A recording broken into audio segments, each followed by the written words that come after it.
নিজ বাড়িতে হামলার শিকার হলেন বলিউড অভিনেতা সাইফ আলী খান। ধারালো অস্ত্র দিয়ে গুরুতর জখম করা হয়েছে তাকে। মধ্যরাতে বাড়িতে দুর্বৃত্তরা ঢুকে পড়ে।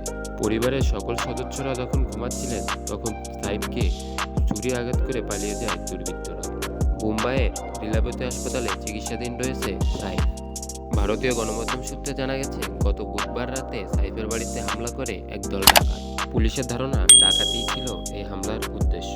ডাকাতদের সাথে ধস্তাধস্তির এক পর্যায়ে সাইফকে ছুরির আঘাত করা হয়, যাতে গুরুতর জখম হন এই অভিনেতা। সাইফের শরীরে 6টি ছুরির আঘাত রয়েছে। একটি আঘাত মেরুদণ্ডের কাছাকাছি বলে জানিয়েছেন চিকিৎসকরা। মুম্বাইয়ের বারিন্দা ওয়েস্টে স্ত্রী কারিনা কাপুর এবং 2 ছেলে তৈমুর এবং জাহারিকানিকে নিয়ে থাকেন এই অভিনেতা। অবশেষে ধরা হয়েছে সাইফ আলী খানের বাড়িতে ঢুকে হামলার ঘটনায় অভিযুক্ত ব্যক্তিকে।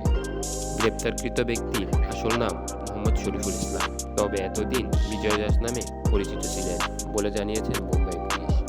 সন্দেহভাজন হামলাকারীর ব্যক্তির বয়স 30 বলেও জানানো হয়। গ্রেপ্তার হওয়া ব্যক্তিটি একজন বাংলাদেশি নাগরিক বলে ধারণা করা হচ্ছে। তিনি অবৈধভাবে ভারতে প্রবেশ করেছেন এবং গত 2 মাস ধরে ভারতেই আছেন বলে জানিয়েছেন মুম্বাই পুলিশ। ভারতে ঢুকে নাম পরিবর্তন করে বিভিন্ন নামে পরিচিত ছিলেন এই ব্যক্তি।